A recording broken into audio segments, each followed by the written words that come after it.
Oke guys, di video kali ini aku akan kembali menceritakan sebuah cerita kriminal, yang dimana cerita kriminal yang aku bawakan kali ini agak berbeda dengan cerita kriminal yang aku bawakan sebelumnya. Jadi selain dibunuh, korbannya ini dipenggal kepalanya lalu disimpan guys. Buat apa?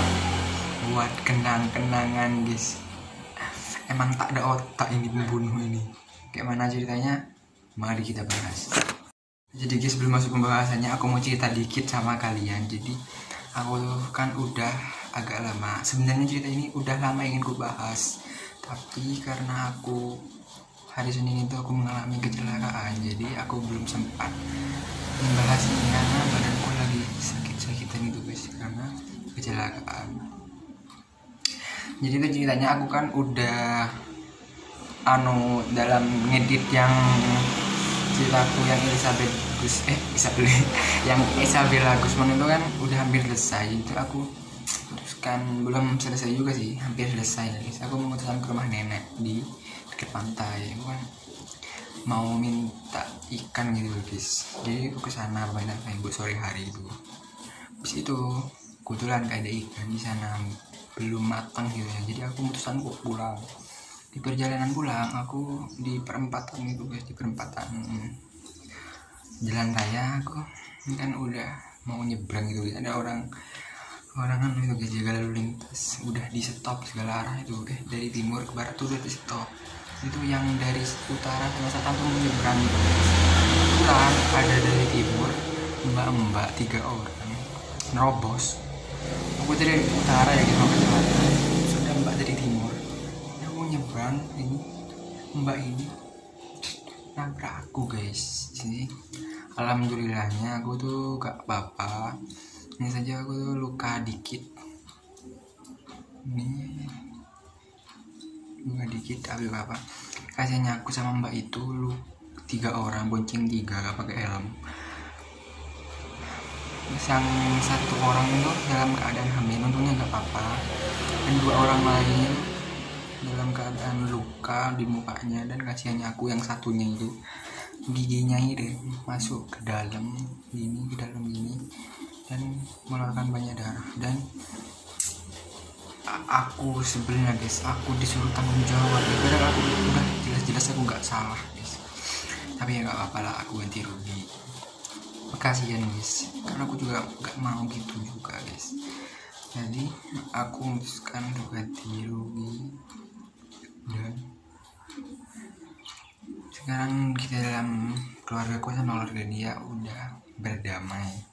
Tapi alhamdulillahnya masalahnya udah selesai. Seperti biasa, sebelum masuk ke pembahasannya, aku akan sedikit menceritakan latar belakang dari ini si pembunuh ini. Check it out.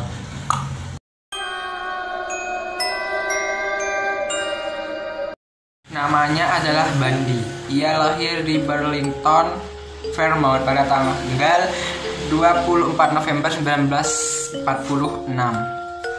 Bandi kecil dinamai Robert Theodore Robert Cole.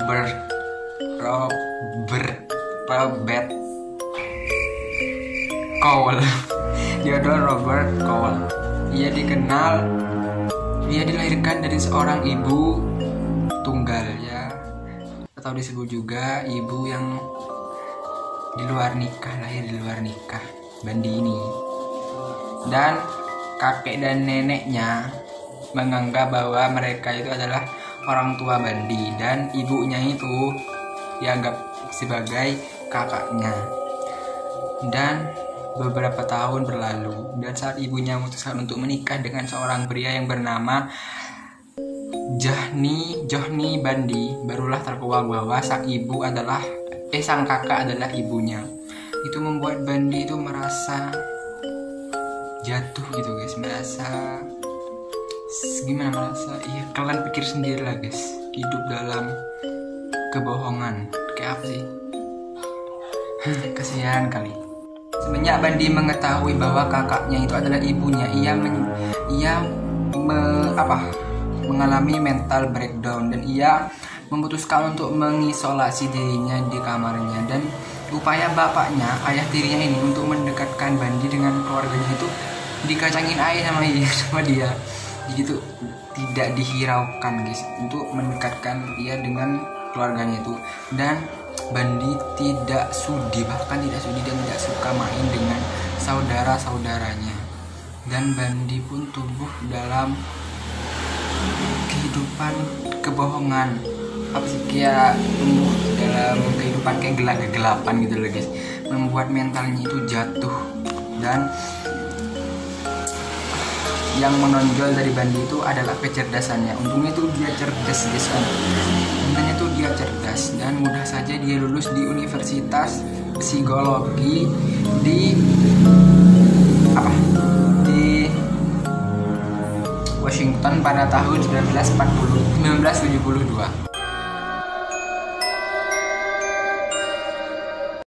Universitas tersebut Bandi jatuh cinta kepada seorang gadis yang bernama Stephanie Brooks. Jadi itu Bandi jatuh cinta pertamanya, kalau nggak salah ini cinta pertamanya. Bandi jatuh cinta. Jadi Bandi jatuh cinta kepada Stephanie Brooks, tapi sayangnya Stephanie ini itu guys, tidak lalu meninggalkan Bandi dengan gak tahu, ada angin gak ada apa, tiba-tiba Stephanie itu menghilang aja gitu guys. Itu membuat Bandi itu merasa sakit hati, yang menganggap bahwa Stephanie itu adalah teman yang cocok untuk dia, tapi sayangnya Stephanie meninggalkannya.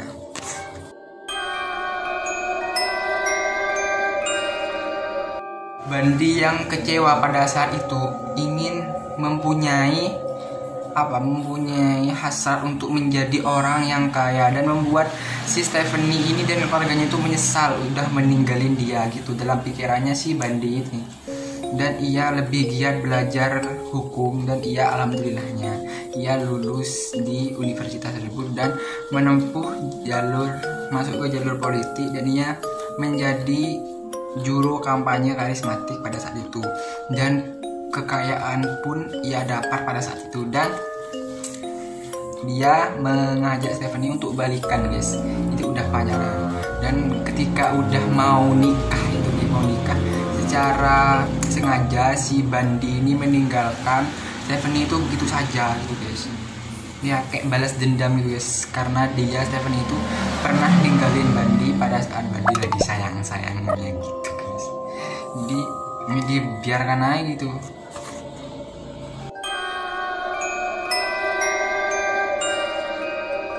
Balas dendam atas sakit hati yang ia rasakan, kan udah balas dendam itu kepada Stephanie Brooks itu, melegakan sementara waktu. Tapi setelah itu Bandi merasa itu gak, masih ada dendam gitu ya. Jadi Bandi itu balas dendam kepada udah membunuh 30 orang wanita yang rata-rata semuanya itu memiliki ciri-ciri seperti mantannya, yaitu Stephanie Brooks. Sebelum membunuh, Bandi itu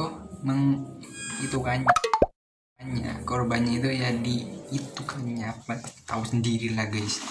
Dan sebanyak 12 korbannya sengaja dipenggal kepalanya dan disimpan oleh Bandi buat kenang-kenangan guys. Kan pikir guys, buat kenang-kenangan guys. Ngeri banget guys guys. Karena ketampanannya, mudah saja Bandi menipu korban-korbannya itu agar terpikat sama dia. Dia tuh tampan, mapan, dan karismatik gitu guys. Jadi banyak orang yang itu cinta kepada Bandi ya, terus dimanfaatkan gitu sama Bandi kelebihannya gitu, dan untuk membunuh. Dan beberapa kali juga polisi terkecoh dengan si Bandi ini. Dan sudah ada saksi mata yang mencurigai Bandi sebagai pelaku dari pembunuhan beberapa korban itu. Jadi kan udah ada yang udah ketemu gitu mayatnya guys. Jadi itu ada saksi mata yang mencurigai Bandi, tapi polisi itu kan nelpon dan datang ke rumahnya. Jadi polisi itu terkecoh dengan ketampanan dan keramah dan karismatiknya si Bandi.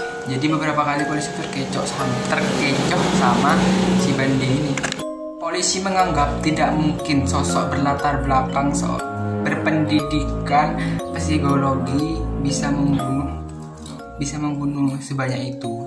Jadi polisi itu gak menyangka gitu guys. Tapi setelah itu kan ada korbannya itu lepas dari tikamannya dan lapor ke polisi, dan barulah Bandi tertangkap.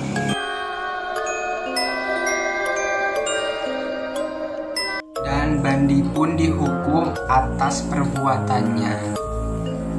Dan pada tanggal 24 Januari 1989, Bandi dihukum mati dengan ditaruh di atas kursi listrik. Ya, mati di kursi listrik itu guys. Dan berakhirlah kisah si Bandi ini. Oke guys, cukup segitu dulu video aku tentang si Pak Ted Bandi ini. Gimana pendapat kalian tentang cerita ini? Boleh banget komen di bawah. Oh ya guys, jangan lupa like, comment, and subscribe. Tentunya subscribe dari kalian itu merupakan penyemangat tersendiri bagi aku untuk rajin-rajin mengupload video. Dan jangan lupa mengaktifkan loncengnya agar setiap kali aku mengupload video kalian tuh nggak ketinggalan guys. Jadi ada notifikasinya dari kalian kalau aku upload video. Dan jika kalian ingin merequest cerita apa ingin ku bahas, boleh banget, bisa banget komen di bawah. Insya Allah nanti kalau aku ada waktu atau sempat ku baca, ya insya Allah aku bahas. See you next video guys, bye.